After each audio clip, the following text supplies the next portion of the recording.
O'zbekistonda 15 million aholini ma'lumoti o'g'irlandi deb hakerlar xabar beryapti. Shuncha ma'lumot o'g'irladi dark webda va bu ochiq internetda ham turuvdi.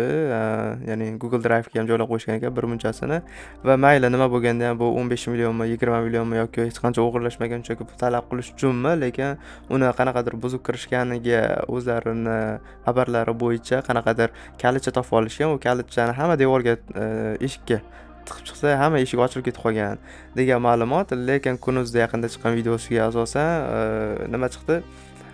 React to Shell degan vulnerability asosida buzib kirishgan bo'lishi mumkin deyapti. Demak, bu qanaqa narsaligini ko'ramiz va haqiqatan buzib kirsa bo'ladimi va biz ham buzib kiramiz. Hozir introsini aytib qo'yishim mumkin.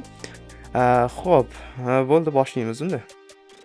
Mana hamma joyda shu, mana ochiq internetda ham turibdi, drive'larda ham turibdi. Xo'p, biz buzib kirmoqchi bo'lgan narsa mana bu narsa. Bu oddiy RAM bo'lib turibdi. Aytaylik, men domenga qo'ymaganman, oddiy mana shu yerda kirishimiz mumkin. Ya'ni 3000-portda 237-nomer orqali Wi-Fi ulangan. Xullas, shu yerda RAM bo'lib turibdi. Okey, buni endi biz nima qilamiz? Buzamiz. Buni buzishdan nima foyda deyishimiz mumkin? Bizda env bor, env lokalim bor, buni ko'rsata olmayman.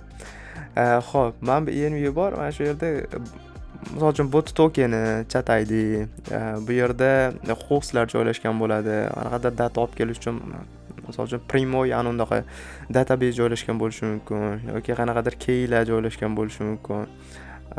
Ya'ni shunaqa, ya'ni backendga tegishli ma'lumotlar ham, chunki tobora kengayib ketyapti. Bu oddiy JavaScript, HTML, CSS emas hozirgi zamonda. Hozirgi zamonda server saytida любой narsa qilsa bo'ladi-ku.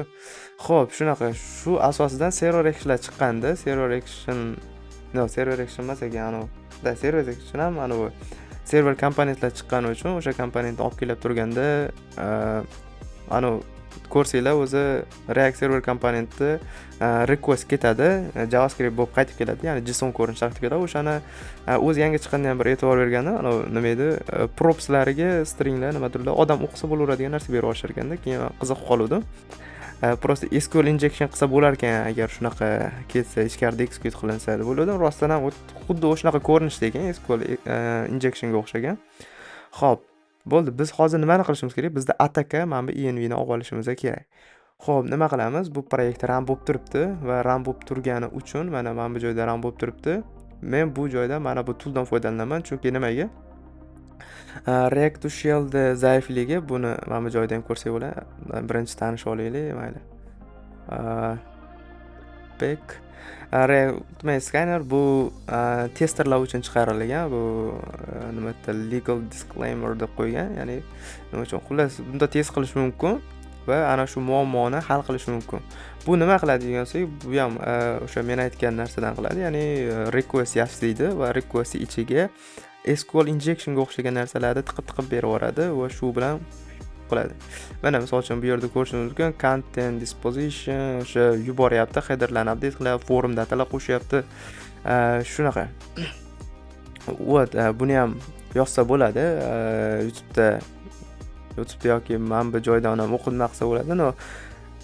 Oddiy Postmandan qilingan joylari ham bor. Postmanda bundoq examplelari ko'p. Xo'p. Bo'ldi. Mana shundan foydalanib buzamiz. Bu yoqda turibdi. Mayli, bunga har ehtimol qarshi mana buni ochib qo'ying. Xo'p, bo'ldi. Endi biz mana shu env ni olib olishimiz kerak. Terminalga o'tamiz. Buni ana u toolga kirgandan keyin shundoq qilsanglar, o'zi mana bu yerda nima? Python 3 da Pythonda ishga tushiriladi. Mana bu skript ishga tushiriladi. God modda optionlar berib turib, mana bu link beriladi va shellni ochib beriladi. Ya'ni biz kirib, uni terminalga ishlatishimiz mumkin. Enter. Bizda bormi? What tags is exploitable? Ya'ni bu ulanda, уже bo'ldi. Bu bang o'zimiz ishimizni amalga oshirsak bo'ladi. Nimaga bu ulanda? Bu package-da ham ko'rsatib ketdik.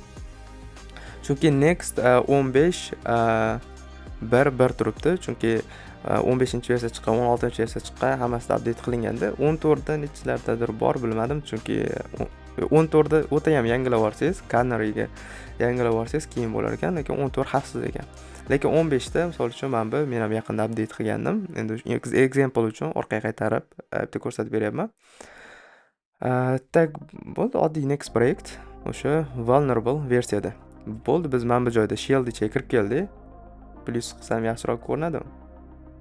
Xo'p, shell ichiga kirib keldik. Endi bu yerda nimani buzamiz biz? Просто ls qilamiz. O la la. Tak, bu tayyor уже. Endi nima qilaman? Men cat qilaman faylni o'qish uchun env. Вот так. Mana bu joyda env turibdi. Tasavvur qilamiz, men просто remote ulandim serverga и mana shu yerdan shunday fayllarni ichida olyapman. Nima qilishimiz mumkin? ls naqadar chiroyli. Nimani ichamiz? Assets, constants. Xo'p, public ichiga kiramiz. Misol uchun ls public. Da ichidagi narsalarni chiqarib berdi. Tak, shunaqa qilib olishgan ya'ni bu yerda ideyalar bor, nechtadir yo'l, mana shu ya'ni Reactive Shell'dan qilinganda shu ichidagi bemalol env ga bog'liq bo'lgan credentiallarni bemalol ola olganligini ko'rsatiladi. Xo'p, bo'ldi, demak bizda shu. Savollar bo'lsa bemalol kommentariylarga yozishingiz mumkin. Rahmat, salomat bo'linglar.